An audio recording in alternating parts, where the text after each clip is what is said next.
Good afternoon. My name is Rania Masri, or the Americanized version is Rania. Say my name however way you want it, just there's no rain in the name. That's the only thing. I have to say it's a real pleasure to be with you because I always find it inspirational to be with comrades. And I think that is what we are. Individuals who know where we want to go and how we want to get there. And that is the closest word I can think of. Deeper than a friendship, deeper than a lover, is a comrade. So thank you for inviting me here. Data centers and artificial intelligence. If I could have come up with an industry that is a textbook monster, this is what I would have drawn up. An industry that could not be more horrific, that could not be more extractive. It's as if the billionaires were giving us a gift and telling us, here's a monster that will unite almost everyone in this country against us, which is what we have. Polls are showing between 70 to 85% of Americans are opposed to AI data centers. And that's without us telling them anything. So thank you to Elon Musk and to Mark Zuckerberg and to Donald Trump and to all the big oil and big tech people for creating something so ugly that I'm hoping the way we're organizing against it could end up being the political tsunami so that we don't only tell the people in charge that we are people who deserve to live, but we kick their asses and no longer have them be in charge.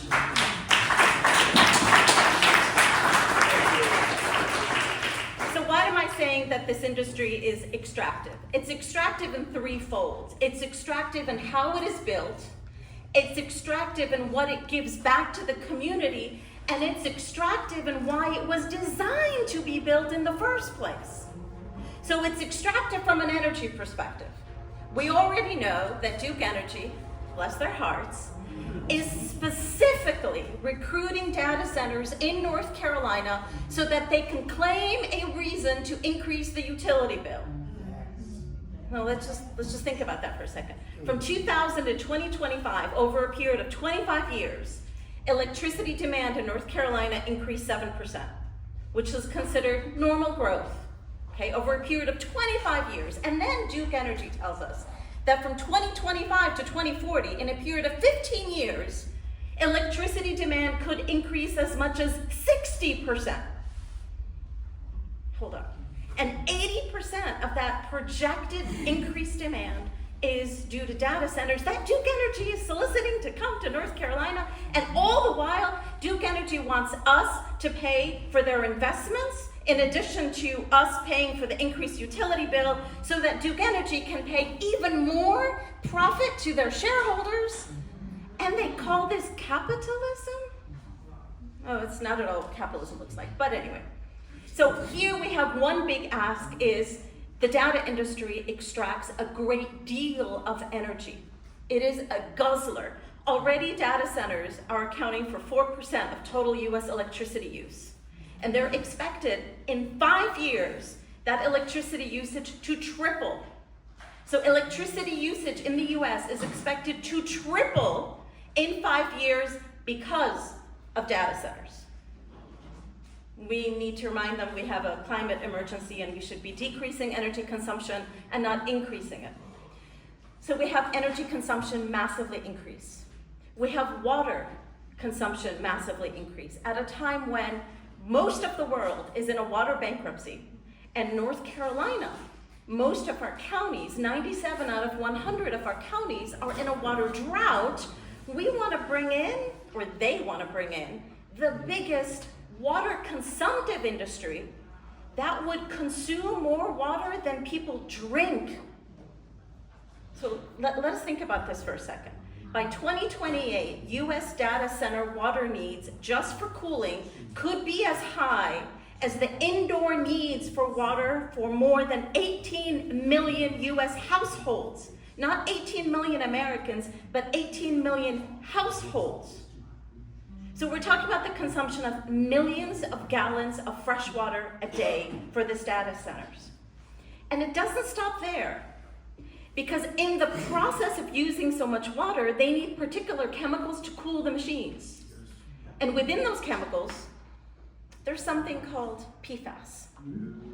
So let's think about this here. They're going to be increasing PFAS contamination in our water supplies to cool down these computers that are using more energy at a time when we all know PFAS is a forever chemical. So, doesn't sound quite right. So we're talking about extraction of energy, we're talking about extraction of water, we're talking about extraction of land loss, at a time when we need the land for affordable housing, we need the land for regenerative agriculture, we need the land for so many things. We are talking about massive land loss. And if there's any people who are concerned about taxes, I know there was a representative here from the North Carolina Budget and Tax Center, a beautiful organization. All the while, this is the only industry in the United States that gets sales and usage tax exemption. So this is an industry that does not pay sales and usage tax. Now in North Carolina, the sales and usage tax bucket is the bucket that we fund our public school systems. And we are #1 in the country for lowest teacher wages. So, but from that very bucket that we're supposed to be funding our teachers, we give an exemption to an industry that is a $1 trillion industry, an industry that does not need tax handouts. Recently, the General Assembly said, you know what, we're going to remove the electricity tax from them. So previously, this industry that is a guzzler on energy was not paying electricity tax. Now, they're going to pay electricity tax, but they're still not going to pay sales and usage tax. That amounts to approximately $50 million annually that we in North Carolina are giving the data centers, and between $1.5 billion to $2.3 billion during the construction phase that we are giving them from our taxpayer dollars, money that should go to our schools and teachers. So all of this is what they extract from us: energy, water, land, and money. And what do they give us in return? They give us air pollution, very serious air pollution, where conservative studies tell us that in the next 5 years, air pollution just from the diesel generators from data centers, just from the diesel generators, could cause an additional 600,000 asthma cases and an additional 1,300 deaths in the United States. Just from the diesel generators. We're not talking about then the people who could die from PFAS contamination, which is set to increase with data centers. So they're giving us air pollution, they're giving us water pollution, they're giving us PFAS contamination, and they're giving us very serious noise pollution. And you know, people might go, noise pollution, that's no big deal. I'm a city girl, I like it noisy, but this is a whole different degree of noise pollution. Noise pollution is the second cause of death in developed countries. Let me rephrase that. Noise pollution is the second cause of damage to public health, not the second cause of death, the second cause of damage to public health in developed countries, second only to air pollution. We're talking about very serious noise pollution, that these data centers are as loud as a rock and roll concert 24/7. They cause disruption in our sleep, which would cause increases in cardiovascular damage. And they are particularly damaging to the young and the old. And we're having them popping up close to schools. In Texas, they tell us that the noise can travel at least 5 miles away from the data centers. In Greensboro, we know they're planning to put data centers right around 3 or 4 different schools, public schools. What will that do to our children, given that, of course, the teachers aren't being paid enough to teach them well? So they take all these critical resources, they give us back air and water pollution, PFAS contamination, noise pollution, and because it's not hot enough yet in North Carolina, they also create a heat island effect around them where the temperature can go up to 16 degrees Fahrenheit. And they could increase runoff and flooding, they could increase your housing prices, and on and on and on. So, okay, so they're taking everything that we need at a time when we need it the most, giving us back pollution, and they're doing this for what? Good question. So we're being told that AI is going to solve cancer. And I'm always wondering, how could it solve cancer if it's going to give us cancer? So just don't give me something if you want to solve it. I'd rather just not be given it, right? We're told that AI is going to solve the climate change problem.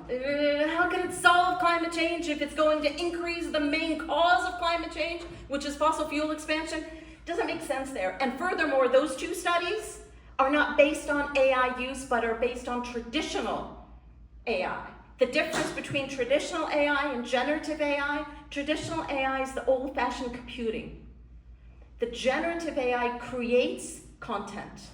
It creates an email, it creates an image, it can create fake porn.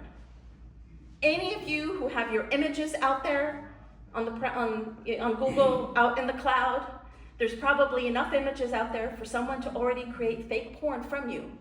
For someone to take your voice and do a scam in which they use your voice to call a loved one and to say, I'm in trouble, send me money.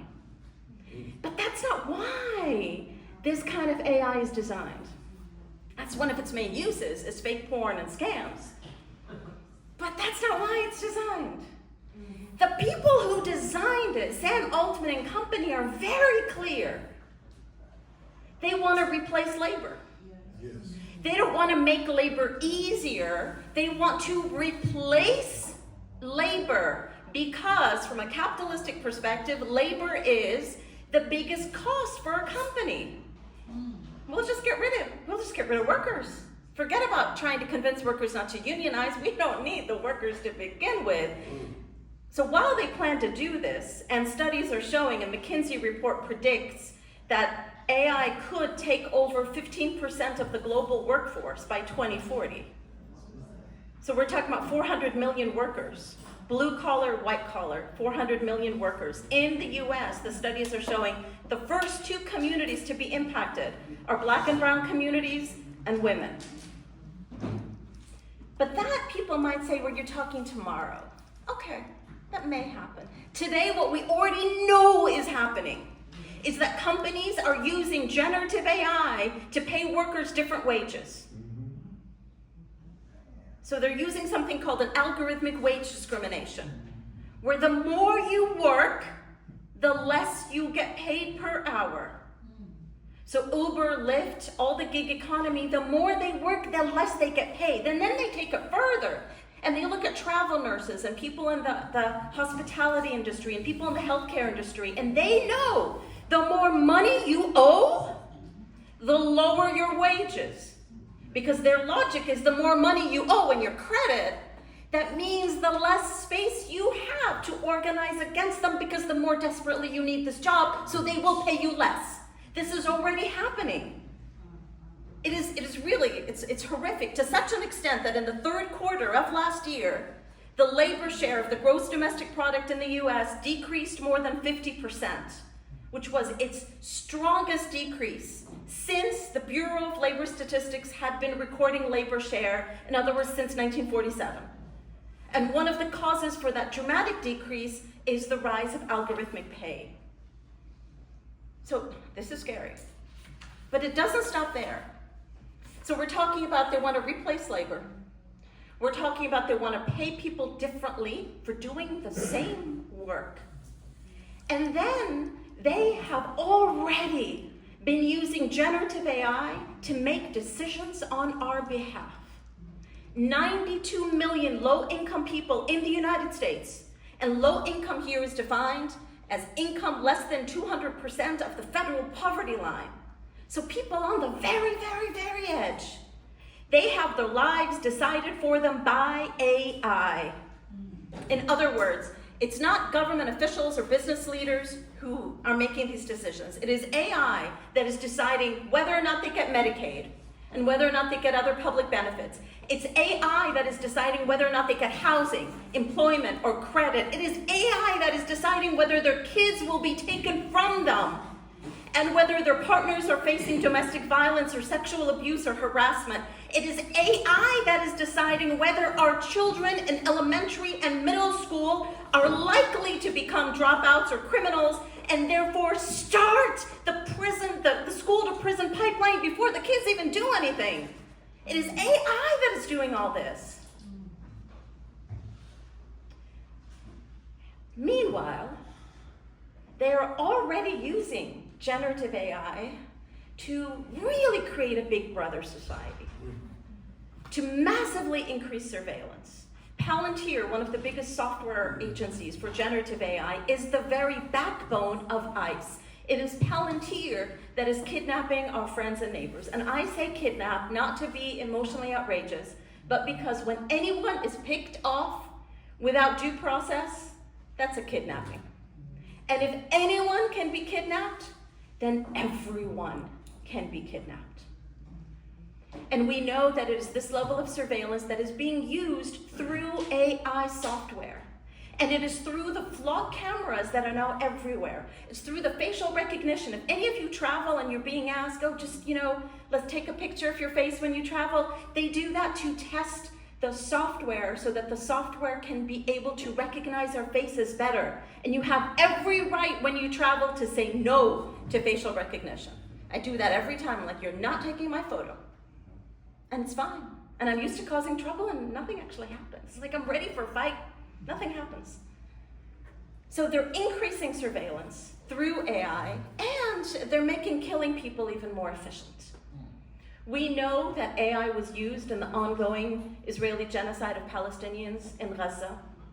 We know that AI was used by the US-Israeli war on Iran. So we know that they're using it to kill people more efficiently. And this is just what we know. And still people may go, yes, but technology is good, right? Well, technology is only as good as the data that you put into the technology, and only as good as the people who deal with the technology. I'm going to quote Kate Crawford here, who wrote a book called The Atlas of AI, and she said, artificial intelligence is not an objective, universal, or neutral computation technique that makes determination without human direction. It is a system that is embedded within our social, political, cultural, and economic worlds, shaped by humans, institutions, and imperatives. Therefore, AI is designed to discriminate, to amplify hierarchies, and to encode narrow classifications. In other words, try this. Google young black man. See what image pops up. And Google young white man and see what image pops up. Since we know we live in a racist, sexist, hierarchical, classist society, if that is the data that's going into the AI, then we know AI is going to end up being racist, classist, and hierarchical, and it makes it worse that it is designed to do so. So then what do we do? What do we do? Well, we got two choices. We either fight back and win, or we fight back and win. And what I mean by that is, we can fight back and win on the ground. Edgecombe County fought back. They defeated a $10 billion data center proposal, but that wasn't good enough for them. They beat a guy in the primary, so now we have David Batts running against an incumbent, and he will win as county commissioner, and that wasn't good enough for him. They got a 2-year moratorium against data centers passed in Edgecombe County, and that's still not good enough for them, and now they're going further. Edgecombe County is evidence that we could win. And it's just one example. I can tell you so many more examples. But even if we organize and we don't win, we're still winning. And I say that because many times they call us Luddites, right? I am a proud Luddite. I wish I could be a Luddite. The Luddites were not individuals who simply said no to technology. The Luddites were organized workers who said no to technology making decisions for them. And they won. You may go, wait, what? What history book am I reading? They won because they said no, technology is inevitable. They said technology is the result of human decisions. They won because they opposed a use of technology that would harm us. And by standing up, they were already winning. But they won also because they were so organized. They managed to uplift the horror of child labor. They won because they were the beginning of organized labor around the world, particularly in England and in the United States. So I would argue, let us be the Luddites. Let us be the ones who say yes to a technology that is designed for us, by us, and owned by us, and no to a technology that uses our labor, uses our energy, our land, our tax dollars, and our water, gives us pollution, and is designed to simply be the most efficient transfer of wealth. No, we don't want it. So we're gonna win. If we organize strategically and effectively, we could stop it. And even if we don't stop it, we would have organized strategically and effectively, and in so doing, we can win and build a political tsunami that would be so strong that every representative who says yes to a data center will have their ass kicked in elections and will be replaced by one of us. So we win either way.